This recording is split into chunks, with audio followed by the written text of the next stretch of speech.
Minister and the Environment Minister and the Agriculture Minister, we've met all of them and they are very committed in this direction.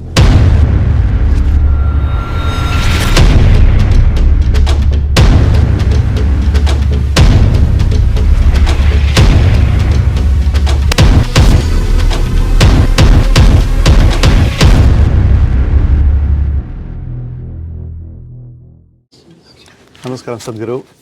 I think you already explained about different approaches we can take, but being a digital media company, I want to ask your suggestion regarding the emerging technologies.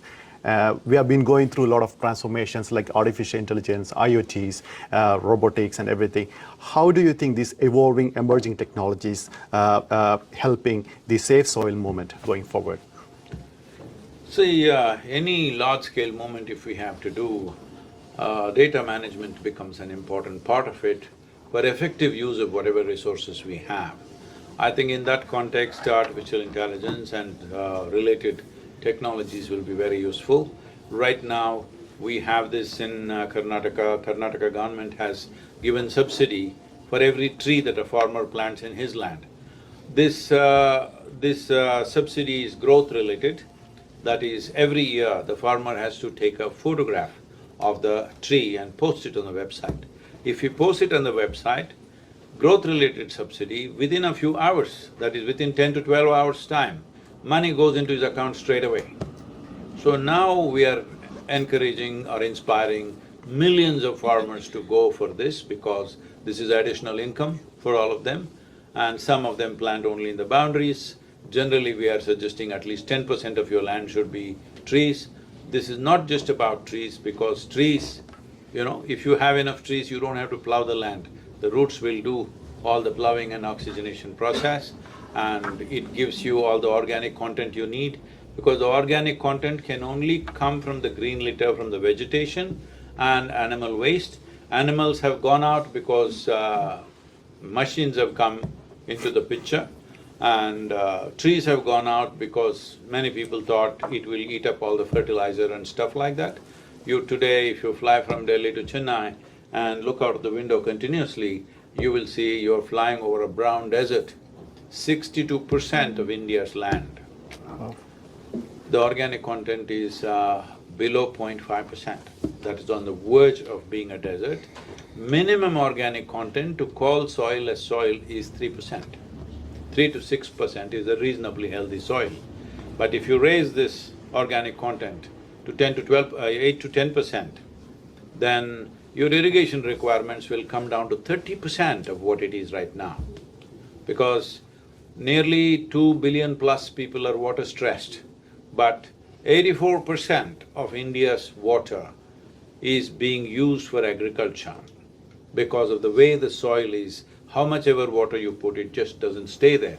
If the organic content was rich, it would stay and the irrigation requirements would come down. If you raise the organic content to 12 to 15%, your irrigation requirement will come to 10 to 15%.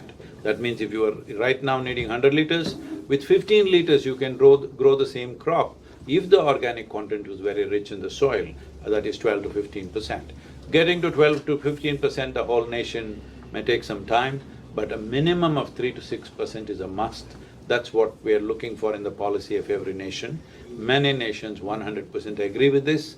Now, how much incentive can they invest, how they can push their farmers, to what extent they will have to financially push it, or what extent other types of incentives can be given. This is something for nations to work out in their policy matters. It's not for us to tell any nation how to frame the policy, but in what direction they should go. For this, we have prepared soil documents based on the latitudinal position, soil types which exist there, economic conditions of a given nation and agricultural traditions.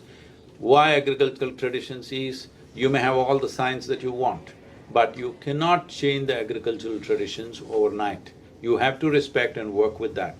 For all this, data is very important, and how we use the data effectively is important. For this, definitely technology can make a huge difference. As I said, just a picture will get the money into his bank within hours. That is an encouragement, Absolutely. Wow. the soil in the world has reached a certain point where if we ignore it any further, we will be inviting a serious disaster upon ourselves. I've been working on this for over 25 years now in various projects, manifesting things, but what I saw was if we do it as projects, if we do it even as a whole state or river basins, or even if we do a whole nation, it's not a solution. It needs a global response. When it comes to soil and ecology, our national boundaries, regional boundaries, our differences of race, religion, caste, creed, gender, nothing matters, because when it comes to soil, it's a unifying force and it needs to be dealt as such. So as a part of this Save Soil movement, what is wrong with our soil? One thing that we need to understand is we've been treating soil like it's an inert material and we can add and discount something and make it work. This has been the fundamental mistake. Soil is one of the most complex, not one of the, is the most complex living system on the planet. Trillions of organisms, thousands and thousands, hundreds and thousands of species of organisms which make that system function. While people are looking at it as something, a subject, it's not a subject, it is a source of who we are. Whether life is in the form of worms or insects or birds or animals or plants and trees or human beings, everything comes from soil and everything sustains upon soil and everything goes back to soil. But somehow, in the last, I would say 50 to 100 years, we have treated this soil so badly because we are looking at things like keyhole and thinking we can fix this, we can fix that. It is one big organism that functions and communicates and acts in a ways that we have still not figured out logically exactly how. But now we definitely know, we've always known in the yogic systems and traditional agriculture, but now even modern science clearly knows this is the most complex living system. If you don't treat it as such, we are heading for a very serious situation. I can go on throwing various horrible facts at you, but instead of that, the simplest thing is this, because human beings are moved from their own instincts of survival rather than care for life around them, unfortunately. So, every responsible scientist is clearly saying that by 2045, we'll be producing 40% less food and our populations will be over 9 billion. That's not a world you want to live in. That's not a world where you want to leave your children and go, because 40% less food, let's say imagine this city, if 40% of the people don't have food to eat, let's say tomorrow, whatever civilizations we have will evaporate in 3 days' time. It'll become a totally uncivilized place. Whatever we have held as a valuable humanity within us, our very humanity will evaporate in 3 days' time of no food. That's where it'll go. Before photosynthesis started, according to scientists, probably 1 billion years ago, the oxygen level in our atmosphere was just a shade over 1%. Today it's 21%. That's mainly because of photosynthesis. I'm asking 500 years ago or 1000 years ago, how much photosynthesis was happening on this planet? How much is happening right now? What is the reduction? What do you think is the percentage of reduction? How much has it gone down from, let's say, 1000 years to now? What do you think it would be? Make a guess, it's okay. 60s. 45%? 85%. Wow, that's a lot. 85% in reduction of photosynthesis. This is slow death for all life on this planet. When will it happen? Will it happen to us? Will it happen to our children? Will it happen to the next generation? That's the only thing. The real thing is we have worked ourselves to a suicide. This can be reversed. Right now, if we act, it can be reversed. In what form it comes is not the matter. The ground or the soil must be covered with something green. It can be our own crops that we use, cover crops, bushes, trees, whatever. It must be covered with greenery. This is very, very vital. Without this, we cannot revive. Of course, there are many other technologies where we can do better application and hasten the process, but if you do something as simple as cover crops for all the lands, that no land is left empty, always there is a cover crop. With the right kind of incentives, farmers will definitely do it. So, policies have to be formed that minimum 3 to 6% organic content should be there. If you own land, you must have that much organic content. It's just like in the city, if you have land, if you have, let's say, 10,000 square feet of land, how much you can build is determined by the state, not by you, isn't it? If you build more, they will come and demolish it. But if you have 100 acres of land, you can plow every inch of it, turn it into a desert in 10–15 years' time. There is no law even to ask you, why did you do this? So we need laws, initially with incentives, with nudges. Well, as things get worse, maybe it has to become mandatory and punitive also. But I hope we don't go there. I feel with incentives we can work this out in the next 10–15 years' time. And that's what the Save Soil is about. This is not against any aspect, any particular lobby. This is not about this industry, that industry. I feel all of us together have brought this planet to this place, and it takes all of us to turn this around. Nobody should be left out. This is not a fight. This is a commitment, this is a responsibility, an expression of our responsibility. And I think as a generation of people, we have to do it, because either we can be that generation which turned back from the brink of a disaster, or we can be that generation which allowed it to happen and fell over. In India, we changed the river policy or the recommendation policy for how to manage tropical rivers in India. So, this document, which is 760 pages, what we wrote when we handed it over to the Prime Minister, within 3.5 months, this became the recommended policy after it went through the scientific hoops and the administrative hoops, what it has to. 6 states have been going at it a little proactively, but all that largely has been abandoned except in 1 or 2 states during the corona season, that these 2 years it's been a little bit of a hold-up. But others have not done much, they're waiting for something really… we need a disaster to propel us we are there, but fortunately, as we started manifesting this Rally for Rivers policy in the Kaveri Basin as a physical project. So it is 83,000 square kilometers and 5.2 million farmers live and work here. So looking at the success of the project, UNCCD and a few UN agencies have joined us as our partners, and they see this as a proper solution for the tropical world. And looking at the success of Kaveri calling, now central government of India made detailed project reports for 13 river basins, and that was going on for some time now, the detailed project report. Now you must have seen in the news last 4 days, I think 4 days ago, they announced 19,000 crores for these projects. So that is $2.5 billion approximately for these rivers. These 13 rivers account for 67% of India's agricultural land. If we really make this happen in the next 8 to 12 years' time, in many ways, India's food security is taken care of if this 67% of the land is taken care of. I think right now, both the Prime Minister and the Environment Minister and the Agriculture Minister, we've met all of them and they are very committed in this direction. Well, budgets are there, but 2.5 billion is not a small amount for India. It's a good, very good start in the first year.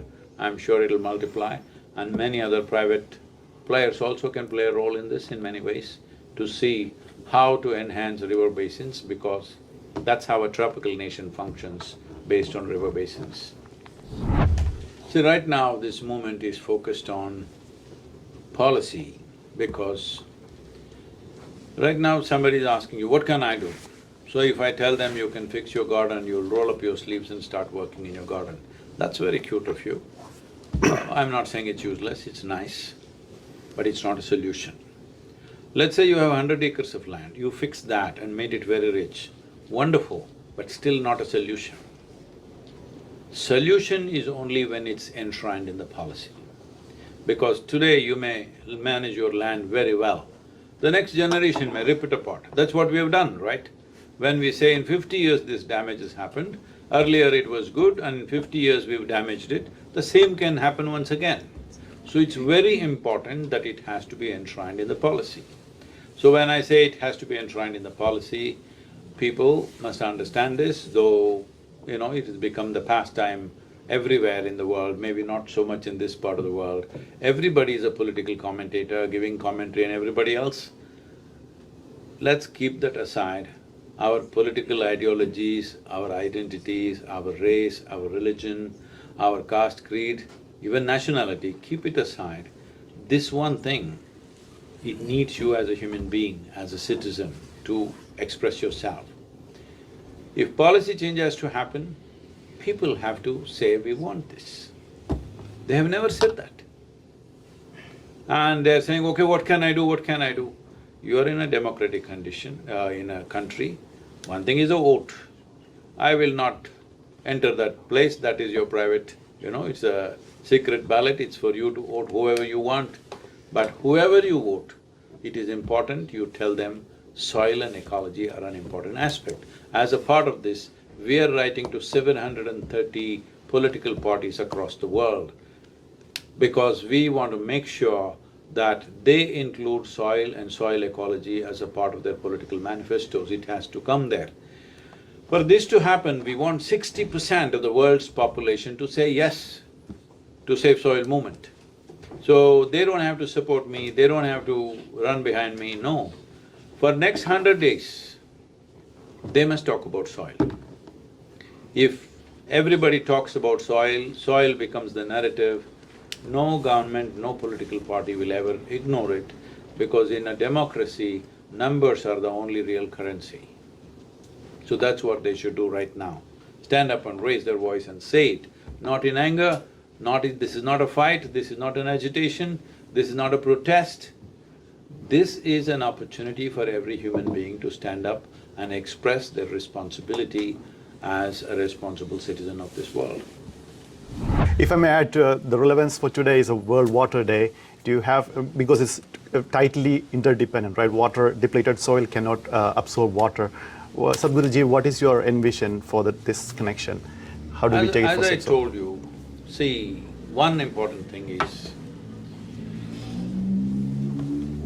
how much water you had 1,000 years ago, today how much water you have on the planet, it's not even changed by a drop. Do you think the water went away to Moon or Mars? No, it's there. No, it's here only. It may not be in a place where you want it, that's the only problem, right? Yeah. It may be somewhere else, but it's somewhere here in the atmosphere, isn't it? So to get it to the right place, one most important thing is soil must be alive, living, solidly reverberating. If that happens, water will be in the right place. Where is the right place? If you go into your rainforest, not with any implement, just with your 2 fingers, if you dig like this, you will see within 3 inches it'll be damp. That's what should happen to the entire world's soil. This is all the plants are asking for. If the plants are happy, animals are happy, if animals are happy, you are happy, or even without the animals you can be happy. But I'm saying this is a cycle, this is a food chain. Now you remove the fundamental and then you try to build a world on top of it, that's not going to work. What happened to us is just this. Some nutrient deficiencies were there in certain soils, somebody brought you this powder, which is magic powder, literally it is magic powder, I'm talking about fertilizer. If you throw it into the land, boom, your crops just burst out like that. In many places, the yields went up 300% because of the fertilizer. So how can you give it up? Everybody got very attached to it. But what they forgot was, the soil was rich, little extra nutrient did things to you. It's just like you're quite healthy, but if you go to the doctor, he says your iron is little not nice, your calcium is not nice, okay, I'll give you 2 pills for next 2 months. You took these 2 pills and felt really wonderful tomorrow morning, and then you thought you don't have to eat anymore, instead of 2, I will eat 20 pills and I'll be doing great. This is exactly what we have done with the soil. We need to understand this is not against fertilizer, this is not against anything. Just that keep the soil alive and do whatever you want. Whatever kind of farming you want, you do it. But the soil must be alive. First of all, we must recognize and understand soil is a living system.